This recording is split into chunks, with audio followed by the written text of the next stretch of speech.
Welcome to Caregiving Unboxed, the show that delves into the often overlooked aspects of being a caregiver. In today's episode titled Reply with Kindness, we will explore ways to respond to insensitive comments or actions with kindness. You see, caregivers can come in all forms. Most commonly, you have professional caregivers that essentially get paid to take care of individuals in a career form. And then you have family caregivers, who are usually comprised of parents or legal guardians of individuals that have special needs or chronic illnesses. As family caregivers, we understand that our journey is filled with unique challenges and also experiences that most people may not fully comprehend. It's not unusual for us to encounter insensitive remarks or actions from others that who may not understand the daily realities that we face. This episode of Caregiving Unboxed aims to shed light on these encounters and provide practical strategies for responding with kindness in some of these scenarios that we'll talk about today. Hi everyone, I'm Shari Bailey, founder of a nonprofit called Laila's Gift. I'm joined today by Michael Nash, co-founder of Laila's Gift. Most importantly, we are parents of a special needs child named Laila. Throughout this episode, we will share stories and different examples from real life situations that we've been through, highlighting the impact that unkind words or actions on our families can have an impact. We will discuss the emotions that arise from these encounters, and we will also talk about the importance of promoting understanding and empathy within our communities. Hello, Michael. Hi, Shari. Maybe we should start by explaining what is Laila's Gift. Okay. Well, Laila's Gift is a nonprofit organization located in Hartford County, Maryland, where we advocate, support, and celebrate children with special needs and disabilities. Yeah, and I think it's important to note, too, that we started Laila's Gift in 2022, inspired by Laila, our daughter. Laila was born in 2014 alongside her twin sister with a very rare condition called Jacobson syndrome. So honestly, we know firsthand, would you agree, some of the challenges that parents face that are raising a child with special needs and or disabilities. I mean, for Laila, she has a combination of both, right? So her syndrome leaves her nonverbal. She's mostly in a wheelchair. She feeds via feeding tube. So the challenges are to some degree endless and always changing, ever changing. But Caregiving Unboxed is really about unboxing some of these challenges that we as caregivers face. How do you define a caregiver? Well, from my personal point of view, because Laila is, that's my little angel, right? Caregiver is, I'm there to support her in any aspect of her life. Whether it's emotional, physically, mentally, and that's it. I'm here to give her care. And that's how I define it. May be different than the dictionary may define it. But I think the definition changes when one of these special angels, children, are placed in your life.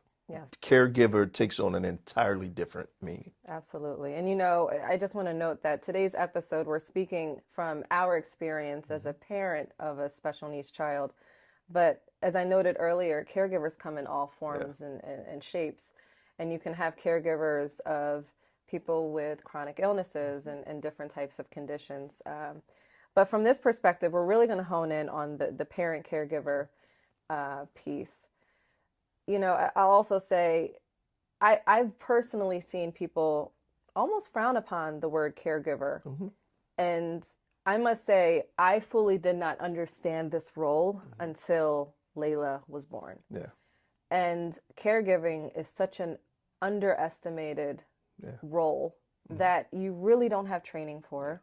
You typically don't sign up for, right? No one wakes up and says, oh, I'm going to be a caregiver tomorrow, right? And so you're kind of hit with this. And without the proper resources, without the proper support, emotionally, physically, all the above, it could be very challenging. And, I think for us, we were kind of just hit with it and we had to adjust. And my favorite saying, right? Lay the track down as the train is moving. We don't really have time to stop and learn and read and we do, but not before it hits you. So it's really important that we talk about some of this today. Yeah. Here's a quick note. Yeah. Parenting is a challenge in itself. All across the board, right? yes. Clean across the board. Yeah. There's a different element when you are blessed with a child with special needs. Yeah. It's the unknown, you know. My parents didn't have special need children. So raising a child that doesn't have special needs, I could pick up the phone and say, hey, Mom, what would you do in this situation? Yeah. Hey, Dad, how would you handle this? Yeah. Where when you are blessed with a child with special needs, there's no blueprint. There is none. And the resources, regardless of why they're not there, it becomes a challenge. So like you said, the tracks are being laid down as you're driving the train.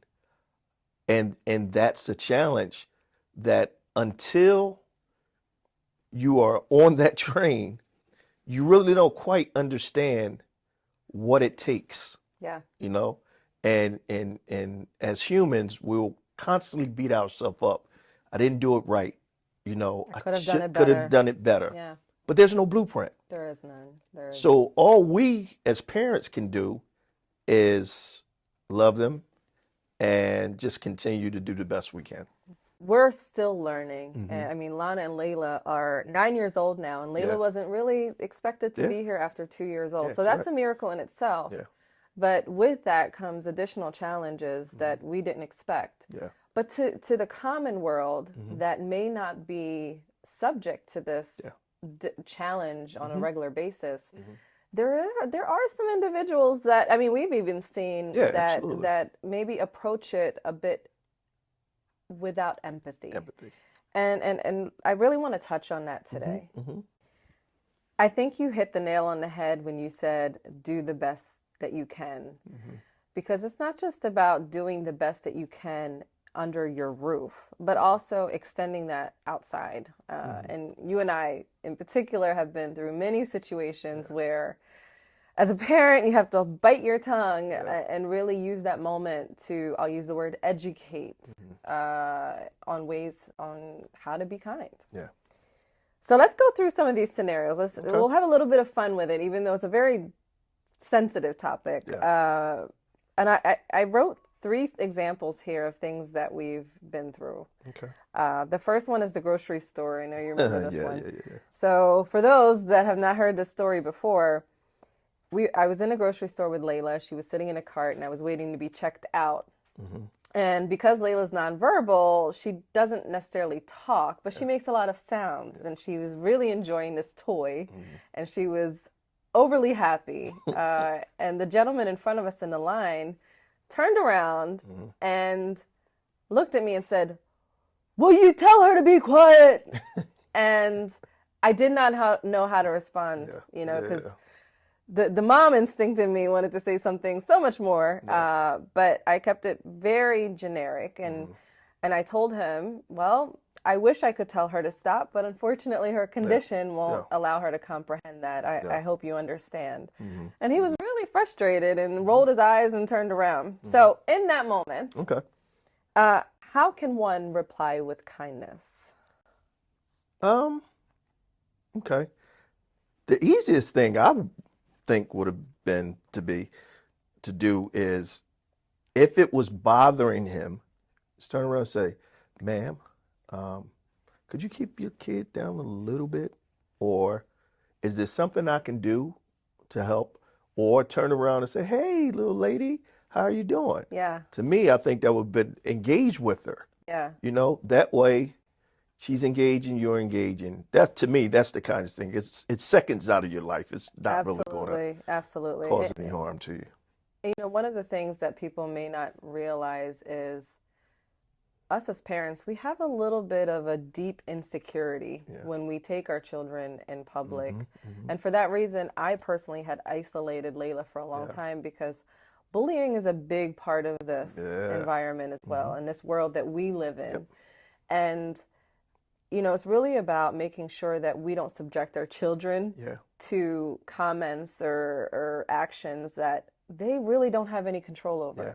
And you have to be abundantly overprotective, right? But I love that. It's about how can you maybe engage with the child, Mm-hmm. or maybe just take a second look. Yep. You know, sometimes all of disabilities are not visible. Yeah. But with Laila, it was very evident that, you know, she's almost 6 years old, sitting in the cart. That right there should tell you, okay, something's going on. But then secondly, you know, it doesn't take a scientist to really look at her and realize that there's some level of abnormality. So I really like that. Yeah. Mm-hmm. Let's talk about another situation. Okay. We've never actually flown with Laila personally, but I remember. But yes, I remember a situation where there was a child on the plane that had special needs and was very anxious the entire flight. Okay. And do you recall that? Yeah, I do. I do. And let me just explain to everyone. So we're on the plane, and the child is very anxious and excited and scared at the same time. And someone asked to be reseated. Yeah. How can we reply with kindness? To me, that one's a little more delicate. In a grocery store, it's merely seconds, maybe minutes that you're inconvenienced, you know. But on a plane ride, it's a little more sensitive. So I think the way I would respond with kindness is, don't make a scene, you know. Don't make a scene. You could approach the parent. Hey, listen, I understand what you're going through. But my flight, I got to get rest because I got to go to work. So if you don't mind, I'm going to ask the flight attendant to move my seat so that you're more comfortable. Yeah. Something as simple as not taking the situation and placing it on yourself for just a brief moment in time. So you're not really making it about the child. You know, it's almost like you're so empathetic to understand what the parent is going through that you don't want to put more pressure on their plate. And that's a great point, because like I said, we already are filled with pressure and some level of anxiety when we're taking our children out, because we know that at any given moment they're going to have a moment. And that moment, there is no word that of stop that will cause them to stop. There is no, you won't get this later, and they'll comprehend, right? And again, there are different variety of abilities on the spectrum. But we're talking about Laila specifically, which a lot of kids can compare to. Laila will not understand the stop. Laila will not understand, hey, we're on a plane ride. If you don't do this, you won't get this later. So it's really important that I like your suggestion that you bring that back to maybe less an attack, but more of a, how can I help support you, but also make myself comfortable in the process. Last scenario for today. Okay. How many times have we been invited to a function that we are not able to participate in, either because we can't find qualified care, if it's an adult function, or if the circumstance is just very challenging because it's not an accessible location, or they don't have electric outlets where we could feed Laila and charge the feeding machine, etc. How do you deal with that situation if I have to respectfully decline, especially if it's a big event for you? Again, we've had situations where we had to respectively decline. And again, I think sometimes people unintentionally take it personal, and it's not personal. You know, being the parent of a child with special needs or disabilities, it's never personal. But there's a lot involved when we have to take our children out. So as the host, again, we keep going back to that word empathetic. You know, you show concern, like, listen, I understand, I really want you guys there, but I understand. And just have a mindset that is not personal. You know, we do things so that we don't have to inconvenience people. So we do things at our house because we have everything we need there. And the diapers, the feeding machine, and everything is equipped for that. And you know, it's not that we don't want to support or come, but it sometimes becomes a challenge. So how I would respond to that? Very simple. I understand. Let me know if there's anything I can do. Keep it very simple. That's it. And be authentic about it. Not, I understand, let me know if there's anything I could do, but then hold me accountable. Hold me accountable, right? Because again, it's very hard to even take that step in courage to say, I'm sorry, I can't make it. Because it might be something that we really want to do. Yeah. And we get frustrated that we can't because of circumstance. So. Yeah. And the one thing, we don't want it to cause people not to invite us to things. Exactly. You know, because like, well, they're just going to say no. Sometimes we can, sometimes we can't. But just the biggest thing I can give for people to take, don't take it. It's not personal. Yeah. It really is not personal. Because if anybody needs a break, it's the caregivers. It's the caregivers. Absolutely. So, you know, when there's opportunity for us to go to things to have a break, but just understand, you know, when it becomes a situation where we have to bring the child, it's a little challenging sometimes. And we do our best to try to make it to what we can. Yeah. No, fully agree. So hopefully you enjoyed this first episode, Reply with Kindness, and hopefully it enlightened you with some things that parent caregivers, family caregivers go through that maybe you didn't think about before. And hopefully you learned some ways to model kindness as a result in some of these scenarios. So just all we ask is next time when you're in a situation that you know, you feel like things could be different, maybe take a minute to really sit and absorb maybe what the other person on the opposing side is going through and be a bit more empathetic and learn how to reply with kindness. Yeah. So thank you again for tuning in, signing out here. Please follow us, and we look forward to episode 2 of Caregiving Unboxed soon.